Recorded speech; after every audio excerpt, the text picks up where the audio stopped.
ஆகாஷ்வாணி.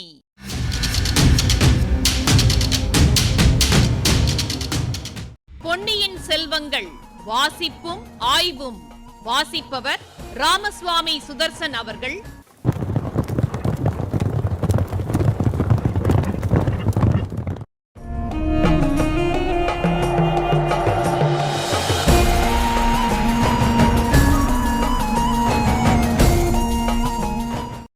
கரையர் மகள் மந்தாகினி தேவியை எப்பாடுபட்டேனும் சக்கரவர்த்தி முன்பாக நிறுத்த வேண்டும். தான் முன்னர் செய்த தவறுக்கு பிராயஷ்சித்தம் தேடும் வகையில் இந்தச் செய்கை இருக்கக்கூடும். அதற்காக வாயால் மட்டும் சொன்னால் பற்றாது, முன்னே கொண்டு வந்து ஆதாரமாக கரையர் மகளை நிறுத்தினால்தான் சக்கரவர்த்திக்கு நம்பிக்கை ஏற்படும் என்ற வகையிலே அனிருத்த பிரம்மராயர் இலங்கைக்கு பயணித்திருக்கிறார்.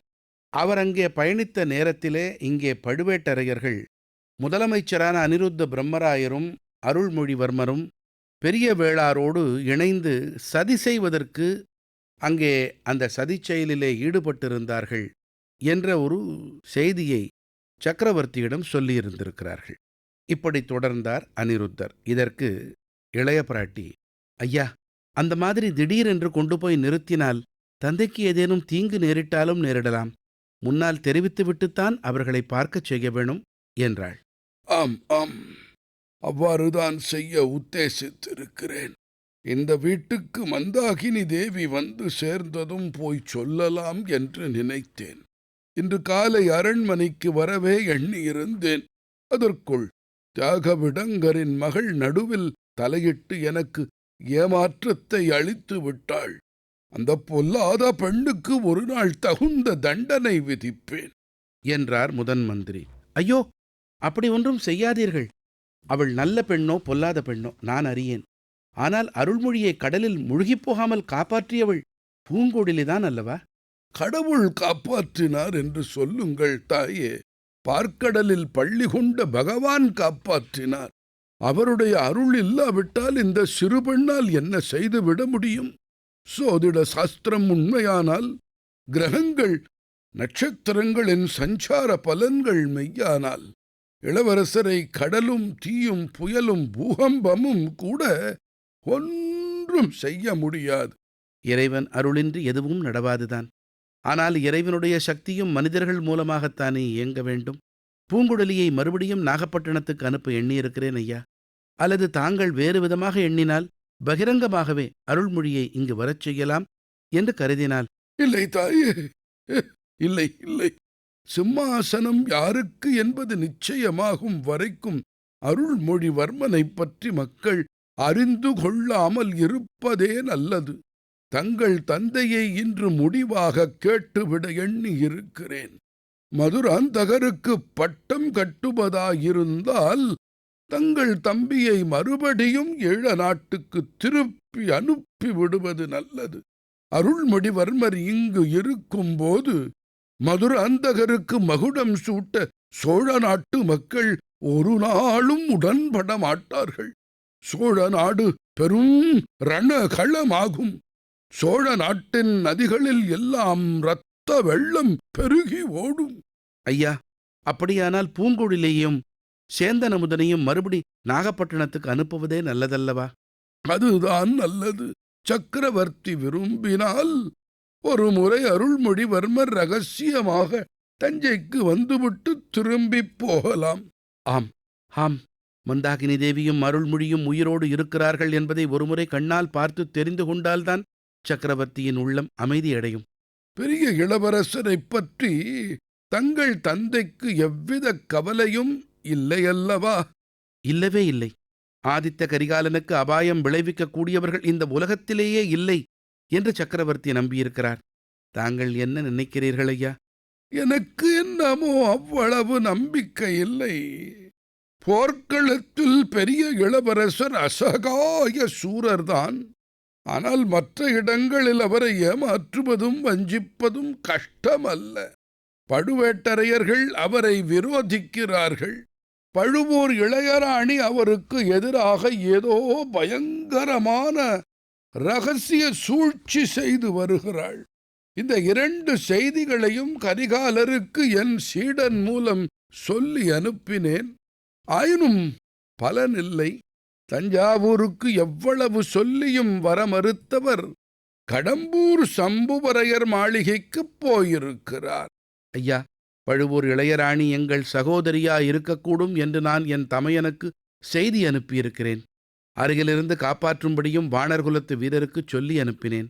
ஆஹா, வல்லவரையர் மட்டும் இப்போது இங்கே இருந்திருந்தால் நாகப்பட்டினத்துக்கு அனுப்பியிருக்கலாம். அந்த பிள்ளை ஏதாவது சங்கடத்தில் அகப்பட்டு கொள்ளாமல் இருப்பதற்கு நானும் என் சீடனை அனுப்பியிருப்பேன். இப்போது கூட தாங்கள் பூங்குழலியை அனுப்பினால் பின்னோடு திருமலையையும் அனுப்ப உத்தேசித்திருக்கிறேன். போனவர்கள் இன்னும் வந்து சேரவில்லையே. என் பெரியன்னை வந்துவிட்டால் என் நெஞ்சிலிருந்து முக்கால்வாசி பாரம் இறங்கிவிடும் ஐயா. அவர் வந்தவுடனே தாங்கள் என் தந்தையை சந்தித்துச் சொல்லிவிடுவீர்கள் அல்லவா? நான் என் அன்னையிடம் ஆதியிலிருந்து எல்லா கதையையும் சொல்லியாக வேண்டும். ஆஹா, மலையமான் மகளுக்குத்தான் எத்தனை மனத்துன்பங்கள்! அதோடு திருக்கோவலூர் கிழவனுக்கு இதெல்லாம் தெரியும் போது அவன் என்ன செய்யப் போகிறானோ? தன் பேரப் பிள்ளைகளுக்கு பட்டம் இல்லை என்று தெரிந்தால் இந்த நாட்டையே அழித்து விடுவேன் என்று ஒருவேளை மலையமான் கிளம்பக்கூடும். என் பாட்டனாரை சரிகட்டும் வேலையை என்னிடம் விட்டுவிடுங்கள். இந்த பெண் வானதி இருக்கிறாளே, இவளுடைய பெரிய தகப்பனாரை பற்றித்தான் எனக்கு கவலையாயிருக்கிறது. கொடும்பாளூர் பெண் சோழ சிங்காதனத்தில் ஒரு நாள் வீற்றிருக்கப் போகிறாள் என்று அவர் ஆசை கொண்டிருக்கிறாராம். இந்த பெண்ணின் மனதிலே கூட அந்த ஆசை இருக்கிறது. வானதி இப்போது குறுக்கிட்டு ஆத்திரமடைந்த குரலில் அக்கா என்றாள். அந்தச் சமயத்தில் வானதி மேலே பேசுவதற்குள் பூங்குழலி உள்ளே பிரவேசித்தாள். அவள் தனியாக வந்தது கண்டு 3 பேரும் சிறிது துணுக்குற்றார்கள். கரையர் மகளே, உன் அத்தை எங்கே? திருமலை எங்கே? என்று முதன் மந்திரி பரபரப்புடன் கேட்டார். ஐயா, என் கர்வம் பங்கமுற்றது. நான் சொல்லி போனபடி அத்தையை இங்கு கொண்டு வந்து சேர்க்க முடியவில்லை. நீங்கள் போவதற்குள்ளேயே காணோமா? அல்லது வருவதற்கு மறுத்து விட்டாளா? அப்படியானால்... இல்லை ஐயா, கோட்டைக்குள்ளே அழைத்து கொண்டு வந்து விட்டோம். அதற்கு பிறகுதான் ஜனக்கூட்டத்திலே அகப்பட்ட அத்தை காணாமல் போய்விட்டார் என்றாள் பூங்குழலி. பின்னர் அந்த சம்பவம் பற்றி அவள் விவரங்களை கூறினாள். மந்தாகினி தேவி நல்ல வேளையாக சேந்தன் அமுதன் வீட்டிலேயேதான் இருந்தாள். அவள் அங்கேயே இருக்கும்படியான காரணங்கள் நேர்ந்திருந்தன. நேற்றிரவு அடித்த புயலில் அமுதனுடைய வீடு சின்னாபின்னம் அடைந்திருந்தது. தோட்டத்திலிருந்த மரம் ஒன்று வீட்டு கூரை மேலேயே விழுந்திருந்தது. தோட்டத்திலிருந்த மரம் சேந்தன் அமுதனோ முதல் நாளிரவு மழையில் நனைந்த காரணத்தினால் கடும் ஜுரம் வந்து படுத்து பிதற்றிக் கொண்டிருந்தான். 2 சகோதரிகளும் விழுந்த மரங்களை அகற்றி வீட்டைச் சரிப்படுத்தும் முயற்சியில் ஈடுபட்டிருந்தார்கள். பூங்குழலியைக் கண்டதும் மந்தாகினி தேவி மகிழ்ச்சியடைந்தாள். திருமலையைக் கண்டு கொஞ்சம் தயங்கினாள். அவன் நம்மைச் சேர்ந்தவன் என்று பூங்குழலி கூறிய பிறகு தைரியமடைந்தாள். வழியில் பூங்குழலியும் திருமலையும் வாய்பேச இயலா ராணியிடம் என்ன சொல்லுவது, எவ்வாறு சொன்னால் அவள் தயங்காமல் தங்களுடன் வருவாள் என்று பேசி முடிவு செய்திருந்தார்கள். அந்தப்படியே பூங்குழலி அவள் அத்தையிடம் கூறினாள்.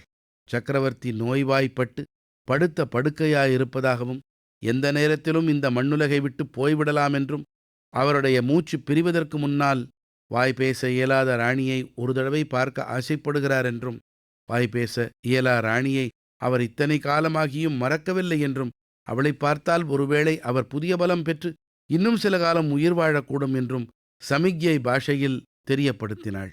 அதற்காகவேதான் முதன் மந்திரி அனிருத்த பிரம்மராயர் அவளை எப்படியாவது பிடித்து வர ஆட்களை அனுப்பியதாகவும் முதன் மந்திரியின் அரண்மனையிலேதான் முதல் நாளிரவு தங்கியிருந்ததாகவும் கூறினாள். சக்கரவர்த்தியின் அருமை புதல்வி குந்தவை தேவி வாய்பேச முடியாத ராணியை தன் தந்தையிடம் அழைத்துப் போவதற்காக முதன் மந்திரி வீட்டில் காத்திருப்பதாகவும் தெரியப்படுத்தினாள். இதையெல்லாம் ஒருவாறு தெரிந்து கொண்ட பிறகு மந்தாகினி பூங்குழலியுடனும் திருமலையுடனும் புறப்பட்டு வர இசைந்தாள். கோட்டை வாசலுக்கு அவர்கள் வந்து சேர்ந்தபோது சக்கரவர்த்தியின் வேளக்கார படையினர் கோட்டைக்குள் பிரவேசித்துக் கொண்டிருந்தார்கள். அவர்கள் போகட்டும் என்று 3 பேரும் ஒதுங்கி நின்றார்கள். வேளக்காரப் படையை மந்தாகினி கண்கொட்டாத ஆர்வத்துடன் பார்த்து கொண்டிருந்தாள். வேளக்காரப் படையைத் தொடர்ந்து ஒரு பெருங்கூட்டம் கோட்டைக்குள்ளே பிரவேசித்தது. அவர்களை தடுத்து நிறுத்தவும் கோட்டை கதவுகளை சாத்தவும் காவலர்கள் செய்த முயற்சி பலிக்கவில்லை. இந்த கூட்டத்தோடு நாம் போக வேண்டாம், முதன் மந்திரி அரண்மனைக்கு போக பிரத்யேகமான சுரங்க வழி இருக்கிறது, அதன் வழியாக போகலாம் என்றான் திருமலை. இதை பற்றி பூங்குழலி அவளுடைய அத்தைக்குச் சொல்ல பிரயத்தனப்பட்டாள். வாய் பேச முடியா ராணி அதை கவனிக்காமல் கோட்டைக்குள் போகும் கூட்டத்தோடு சேர்ந்து போகத் தொடங்கினாள். இப்பகுதியின் ஆய்வினை வழங்குகிறார் ஐங்கரன் அவர்கள்.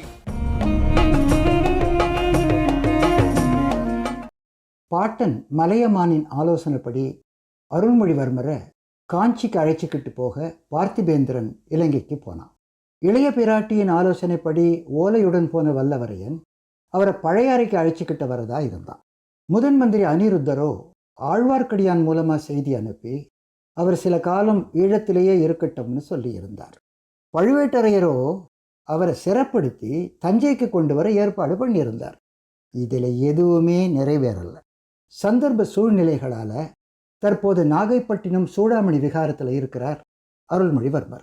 மதுராந்தகருக்கு பட்டம் கட்டுறதா இருந்தால் அருள்மொழிவர்மரை மறுபடியும் ஈழத்திற்கு அனுப்பிடுறது நல்லது. சோழ நாடு ரணகளம் ஆவதை தவிர்க்கலாம். இது அனிருத்தரின் கருத்து. திடீர்னு இன்னொரு கருத்து பாய்ச்சு. இந்த ஏற்பாட்டை ஆதித்த கரிகாலர் ஏற்றுக்கணுமே. நாசுக்கா வேற விதமாக கேட்டு நழுவிடுறார். இந்த பகுதியில் இடம்பெற்ற சில சொற்கள் சங்கட்டம். இதில் கட்டம் என்பது ஒடுக்க வழியை குறிக்கும். அதாவது குறுகியங்கிற அடிப்படையில் அடைக்கப்பட்ட பாதைன்னு கூட கொள்ளலாம். சங்கட்டம் அப்படிப்பட்ட இடர்பாடு, நெருக்கடியான நிலை. அடுத்து துணுக்குறுதல். இது துண்ங்கிற ஒலி குறிப்பு சொல்ல அடிப்படையாக கொண்டு பிறக்குது. அச்சம், நடுக்கம் இதையெல்லாம் உள்ளடக்கியது. நெறிவழியே சென்று நேர்மையுள் ஒன்றி தரியிருந்தாற் போல தம்மை இருத்தி சொறியினும் தாக்கினும் துண் என்று உணரா குறி அறிவாளருக்கு கூடலும் ஆகுமே என்கிறார் திருமூலர். மரக்கட்டை போல உடல் அசையாம உடலை சொரிந்தாலும் தாக்கினாலும் துணுக்குன்னு உணராமல் மெய்ப்பொருளோடு பொருந்தி இருக்கும் யோக நிலை இது. சின்னா பின்னம். 2 சொற்கள், ஒரு தொடர். சின்ன வெட்டுதல், பின்ன துண்டிக்கப்பட்ட. சின்னா பின்னம் வெட்டி துண்டிக்கப்பட்ட. சக்தி வழிபாட்டில் தசமகா வித்யைகள் என்கிற வடிவங்களில் சின்ன மஸ்தா ஓர் அம்சம். சின்ன துண்டிக்கப்பட்ட, மஸ்தா தலையினள். இது ஒரு உருவகம். அகங்காரம் கொண்ட மனம் அழியணும், இதுதான் உட்பொருள். கையில் வச்சிருக்கிற கத்தரிக்கோல் இதன் வெளிப்பாடு. அச்சுறுத்தும் தோற்றம், ஆனால் அறிவுறுத்தும் தத்துவம். சக்தி வழிபாட்டின் ஆதாரம் சுறுசுறுப்பான இயக்கம் அல்லவா? இந்த மூதாட்டி மந்தாக்கினி தேவி இதை ஒவ்வொரு செயல்லையும் வெளிப்படுத்திக்கிட்டு வராங்க. அன்னைக்கு வல்லவரையன் கோட்டையை விட்டு வெளியேற யுக்தி பண்ணான். இன்னைக்கு இந்த அம்மையார் துணிச்சலை உள்ள போக துடிப்பா இருக்காங்க. பொன்னியின் செல்வங்கள் வாசிப்பும் ஆய்வும் கேட்டீர்கள். வாசித்தவர் ராமசுவாமி சுதர்சன் அவர்கள். ஆய்வினை வழங்கியவர் ஐங்கரன் அவர்கள். படைப்பு சென்னை வானொலி நிலையம்.